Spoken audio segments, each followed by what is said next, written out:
ఏర్పాటు చేసినటువంటి 4th Saturday no bag డేగా ప్రకటించింది.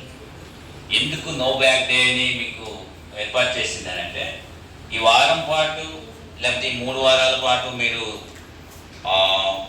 బుక్స్ మీద చదువుతూ స్ట్రెస్ కాకపోకుండా కొంచెం రిలాక్స్గా కొన్ని క్రియేటివిటీ విషయాలు తెలుసుకోవడానికి అందులో భాగంగానే ఈరోజు మార్నింగ్ మనకు మోటివేషన్ క్లాసెస్ అందించడానికి ఉన్నటువంటి బివి పట్టాభిరామ్ గారు చెప్పిన విషయాలను మీకు మీ ముందు ఉంచుతాం.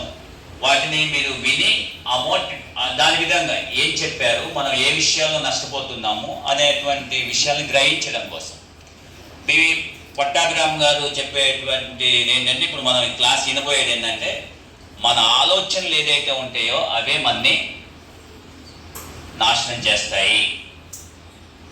నిన్న చూశారు టీవీలో, 5 రోజుల క్రితము ఒక 80,000 రూపాయలు దొంగతనం చేసి ఒక పిల్లోడు 10th క్లాస్ పిల్లోడు ఆ విషయాన్నంతా స్క్రిప్ట్ లాగా రాసుకొని అలా వెళ్ళి వస్తూ ఉంటే ఆ ఇంట్లో ఆ అమ్మాయి 10 సంవత్సరాల పాప, వీడికి 14 సంవత్సరాలు ఉంటాయి, ఆ 10 సంవత్సరాల పాప చూసిందని చెప్పేసి వాళ్ళ పేరెంట్స్కి చెప్తుందని చెప్పేసి ఆమెని చంపి గొంతు నిమిలితే చచ్చిందో లేదో అని చెప్పేసి తెచ్చిన కత్తితో ఒక 10-18 సార్లు పొడిచి క్రూయల్ మెంటాలిటీ. అంటే మీరు చూసేటువంటి, మీరు తీసుకునేటువంటి ఆలోచనలు అలా మనని తయారు చేస్తాయి.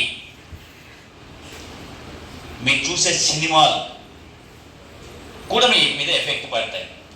అట్లాంటి మీ ఆలోచనలు మీ జీవితాన్ని పాడు చేస్తాయి అని చెప్పేటువంటి పట్టాభిరామ్ గారు చెప్పేటువంటి విషయాల్ని ఇప్పుడు విందాం మనం లైవ్.